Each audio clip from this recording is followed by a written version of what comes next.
Russia के गेहूं से कमाएगा भारत। रशिया से खरीद कर खुद करेगा व्यापार। कोई नहीं खरीद रहा था रशिया का गेहूं। जर्मनी पर भारत का एक्शन। जर्मनी के 7 लोगों को किया डिपोर्ट। वीज़ा कुछ और लेकिन काम कुछ और कर रहे थे सातों लोग। भारत में इस साल गेहूं की उपज कम हुई थी। इसी के चलते इस साल भारत ने गेहूं के एक्सपोर्ट पर बैन लगा दिया था, जिस वजह से भारत का दूसरे देशों के साथ गेहूं को लेकर कोई व्यापार नहीं हो सका। तो वहीं दूसरी तरफ रशिया है जो अपना गेहूं बेचना तो चाहता है, लेकिन उसका गेहूं खरीदने वाला कोई है ही नहीं। ऐसा इसलिए क्योंकि यूक्रेन के साथ चल रहे उसके युद्ध की वजह से पश्चिमी और यूरोपीय देश उससे गेहूं नहीं खरीद रहे हैं।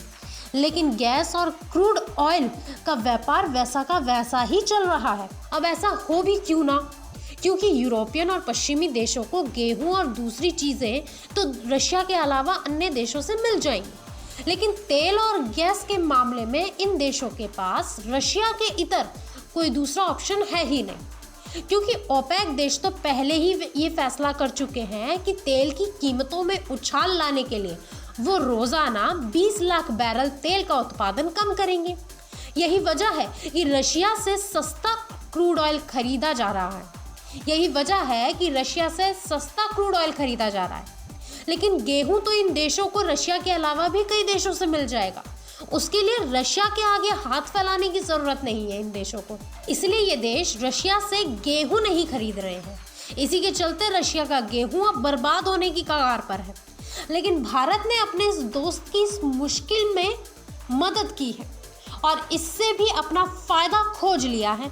क्योंकि भारत अपना गेहूं बाजार में नहीं बेच सकता है, इसलिए उसने दूसरा रास्ता खोज लिया है, जिससे भारत और रशिया दोनों को फायदा होगा।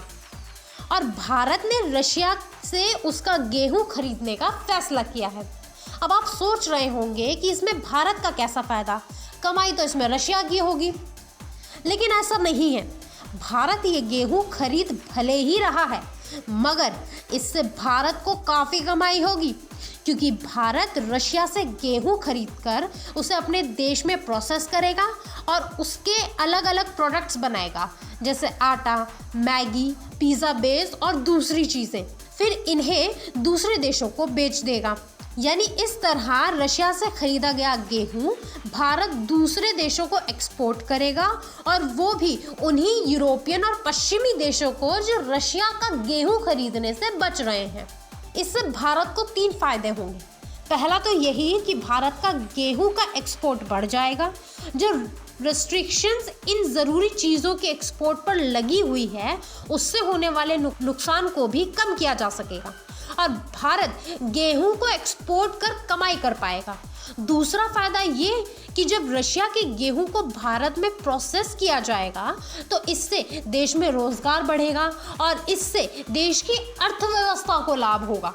और तीसरा फायदा होगा कूटनीतिक स्तर पर। भारत के रशिया के साथ रिश्ते तो पहले से ही बेहतर है, लेकिन अगर ये गेहूं का इंपोर्ट हो जाएगा तो दोनों देशों के बीच के रिश्ते और ज़्यादा गहरे हो जाएंगे। क्योंकि एक तरफ तो भारत रशिया के गेहूं को बर्बाद होने से बचा रहा है, दूसरी तरफ भारत और रशिया के बीच तेल और गैस के अलावा दूसरी चीज़ों को लेकर भी व्यापार शुरू हो जाएगा।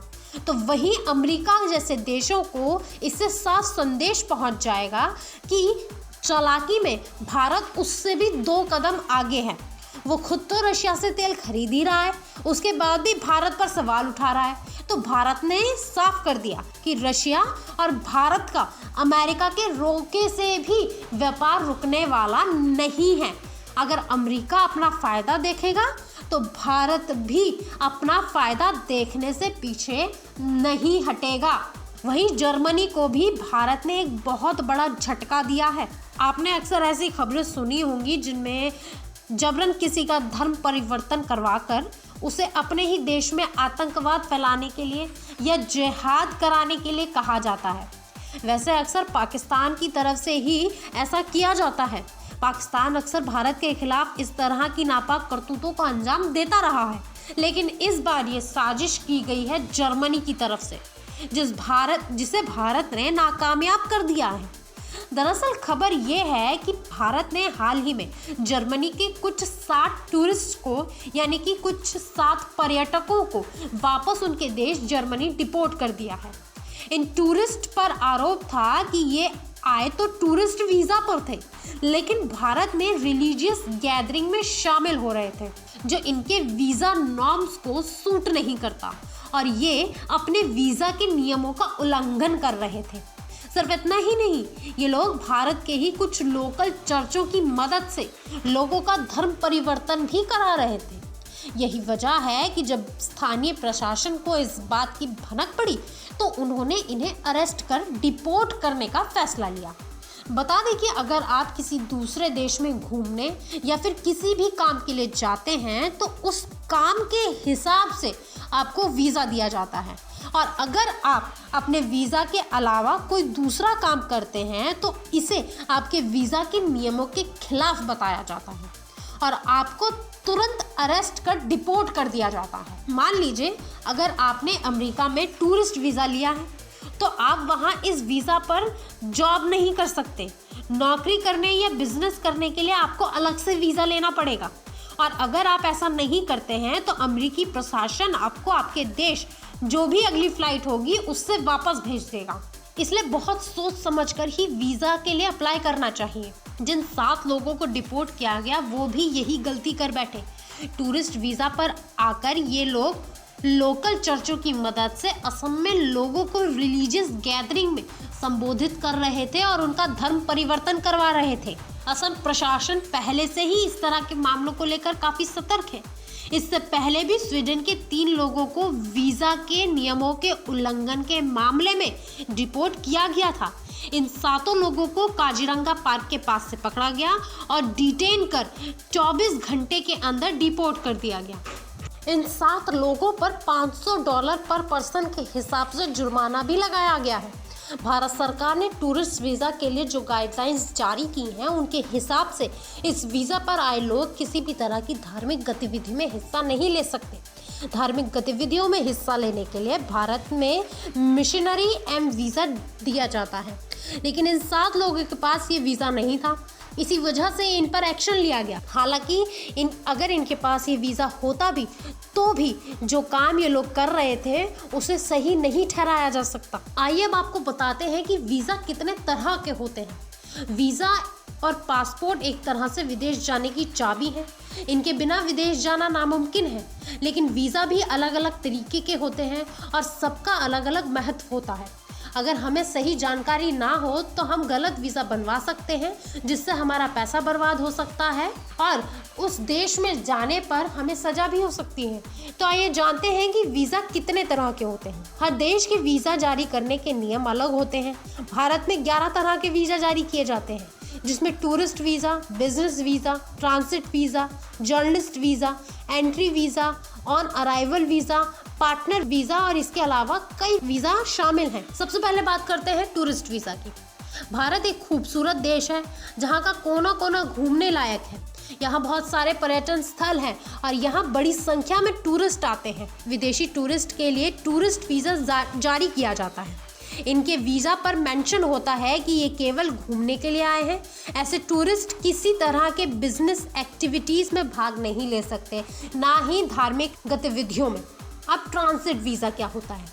ट्रांसिट वीज़ा तब जारी किया जाता है जब किसी तीसरे देश की यात्रा करनी है, जैसे हमें कनाडा जाना है और हमारी फ़्लाइट वाया अमेरिका है, यानी कि हमें कनाडा जाने के लिए पहले अमेरिका जाना होगा। इस स्थिति में अमेरिका का ट्रांजिट वीज़ा लगता है। इसके बाद business visa. Business visa business activities या ऑफिशियल कामों के लिए जारी किया जाता है।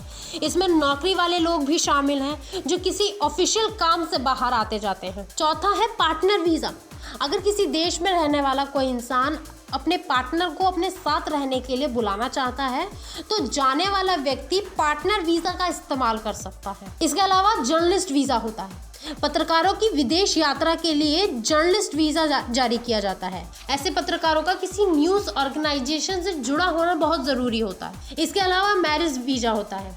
मैरिज वीज़ा कम वक्त के लिए दिया जाता है। अगर कोई व्यक्ति शादी करना चाहता है और उसका पार्टनर दूसरे देश में है तो मैरिज वीज़ा के लिए अप्लाई कर उसे बुला सकता है। इसके अलावा इमिग्रेंट वीज़ा अगर कोई व्यक्ति दूसरे देश में स्थायी रूप से बसना चाहता है तो वो इमिग्रेंट वीज़ा के लिए अप्लाई कर सकता है। इमिग्रेंट वीज़ा हालांकि इमिग्रेंट वीज़ा मिलना बहुत मुश्किल होता है। फिर आता है visa on arrival. Visa on arrival विदेशी नागरिक के आने के वक्त जारी किया जाता है। ये वीज़ा ऑन अराइवल एयरपोर्ट पर जमा किया जाता है। और सबसे आखिरी वीज़ा होता है डिप्लोमेटिक वीज़ा। डिप्लोमेटिक वीज़ा राजनयिकों के लिए जारी किया जाता है। इसके लिए डिप्लोमेटिक पासपोर्ट का होना ज़रूरी है, यानी कि अगर हमारे देश के राजनयिक किसी दूसरे देश में जाते हैं या दूसरे देश के राजनयिक हमारे देश में आते हैं तो उन्हें इस डिप्लोमेटिक वीज़ा की ज़रूरत होती है। फिलहाल इस वीडियो में सिर्फ इतना ही, लेकिन आपको ये वीडियो कैसा लगा कमेंट बॉक्स में ज़रूर बताइएगा।